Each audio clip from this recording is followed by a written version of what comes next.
আচ্ছা সবাইকে good morning. আচ্ছা কেউ জানো যে গাছের কোন অংশটা দেখতে রঙিন এবং সুন্দর হয়? কেউ বলতে পারবে? আচ্ছা তুমি পারবে? বলো। হ্যাঁ ফুল। বাহ খুব সুন্দর। বসো।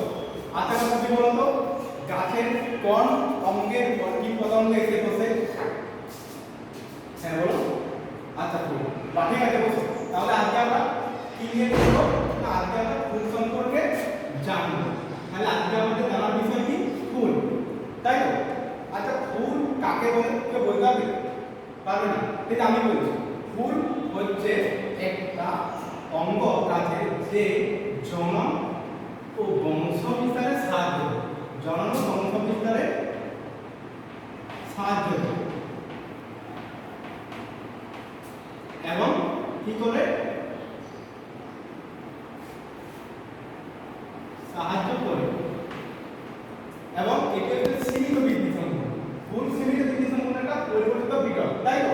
কেন সীমিত বৃদ্ধি সম্পন্ন? কারণ ফুলের বৃদ্ধি হয় না, ফুল একটা নির্দিষ্ট সীমা পর্যন্ত বৃদ্ধি পায় এবং এটা কি হয় না, একটা পরিবর্তিত হয়, একটা গাছের একটা সাধারণ আমরা বিটল বলি এবং এই বিটলটি পরিবর্তিত হয়ে কিসে পরিণত হয়েছে না, ফুলে পরিণত হয়। আমাকে তাই বলতে পারি আমরা একটা সীমিত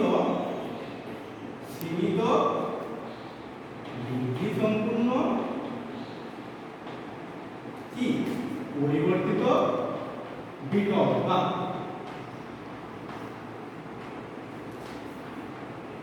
তাহলে ফুল কি হলো না জনন এবং বংশ বিস্তারে সাহায্যকারী সীমিত বৃদ্ধি সম্পূর্ণ পরিবর্তিত বিটল দ্বারা কি বলে ফুল।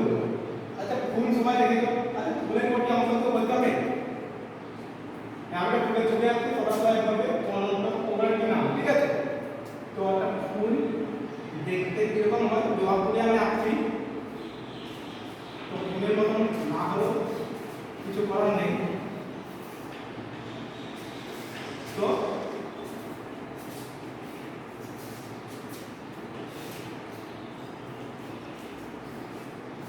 এটা ফুলের চারটি স্তবক পরিমাণ দেখায়।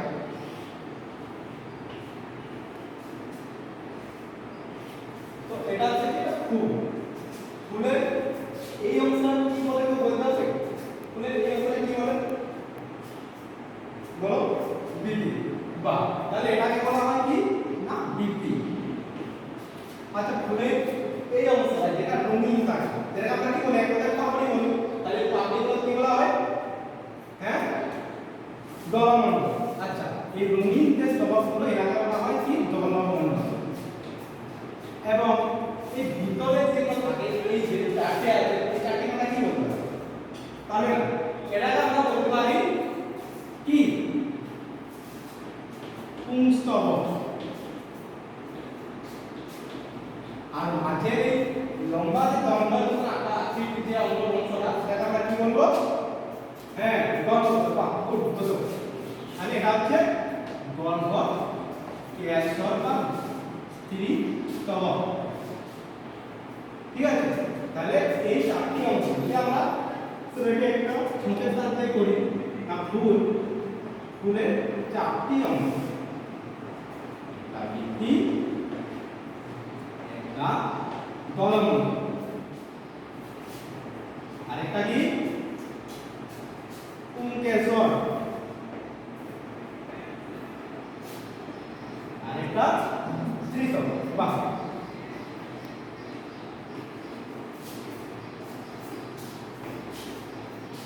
বা গর্ভকেশর, ঠিক আছে? তো বৃদ্ধি আমাদের কি রঙের হয় না সবুজ রঙের হয়। আচ্ছা সবুজ রঙের হওয়ার কারণ কি না বৃদ্ধি কি হয় সাধারণ প্রক্রিয়ায় খাদ্য তৈরি। আচ্ছা বৃদ্ধির কাজ কি বলতে হবে? বৃদ্ধির কাজ কি তাহলে? আচ্ছা ঠিক আছে বৃদ্ধির কাজ হচ্ছে কি না কুড়ি অবস্থায় গাছকে রক্ষা করে। যখন ফুল ছোট অবস্থা থাকে তখন কি হয় না ফুল তখন কি করে না বৃদ্ধিটা পুরো ফুলকে কুড়ি ঢেকে রাখে, তাই তো? না বাইরে যত মানে পরিবেশ থেকে কি করে না ফুলকে আঁকড়ে রেখে বা রক্ষা করে। তাহলে বৃদ্ধির কাজে হচ্ছে না বাইরে পরিবেশ থেকে ফুলকে কুড়ি অবস্থা রক্ষা করে। 2 নম্বর কি দলমণ্ডল। আচ্ছা দলমণ্ডলের কাজ, দলমণ্ডল প্রধানত কি হবে? রঙিন হয়। তাহলে রঙিন হওয়ার কারণে সে প্রথমে কি পদ্ধতি আকৃষ্ট করতে আকৃষ্ট হওয়ার কারণ কি না সে ওরা যদি সাহায্য করে, তাহলে ওরা যদি সাহায্য করার জন্য পুংকে জলমণ্ডলের হাত পাবি, ঠিক আছে। এবং এই কি করে না এই পণ্য আকৃষ্ট করে যার কারণে কি হয় না জলরঙ্গ অংশ বিস্তারে সাহায্য হয়, ঠিক আছে। এবার 3 নম্বর সূত্র আমরা দেখি না পুংকেন্দ্রের দুটো অংশ, ঠিক আছে। একটা হচ্ছে কি না যন্ত্রের মতো আকৃতি, এর নাম বলতে হবে, এর নাম হচ্ছে পুংদণ্ড। তাহলে এখানে আমি দেখছি এটি দুটি অংশ, এটা হচ্ছে পুংদণ্ড দণ্ডাকার অংশ এবং এটা হচ্ছে পরাগধানী, তাই না? তাহলে কি তাহলে একটা হচ্ছে পুংদণ্ড যার মাথা থাকে পরাগধানী, আর পরাগধানী কি না যার মধ্যে কি থাকে না পরাগধানী থাকে, এটা কি করে বংশগত সাহায্য করে। এবং লাস্ট যেটা আছে সেটা হচ্ছে কি গর্ভকেন্দ্র চক্র। গর্ভকেন্দ্র চক্রের কোটা কোথা আছে একটা মধ্যে একটা, এর মধ্যে দুটো, আর উপরে একটা তিনটা, তাহলে তিনটা অংশ। কি কি অংশ? সবার নিচে যে খাপা তিনটা অংশটা তাহলে কি করব না সেটা হচ্ছে গর্ভাশয়, তাহলে একটা হচ্ছে গর্ভাশয়। আচ্ছা তার উপরে হচ্ছে দণ্ডাকার অংশ, নলাকার অংশ, এটা একটা নলাকার অংশ, তাই তো? তাহলে নলাকার অংশের নাম কি গর্ভদণ্ড। আর উপরে মাথার অংশটা তার সুপেট অংশটাকে গর্ভকে ধরে সেটা হচ্ছে কি না গর্ভমুণ্ড, মুণ্ড এই মাথা, তাহলে গর্ভমুণ্ড। তাহলে তিনটি অংশ আছে গর্ভকেন্দ্র চক্রে, তাহলে এর তিনটি স্তবক এবং এর দুটি স্তবক, একটা অংশ, তাই তো?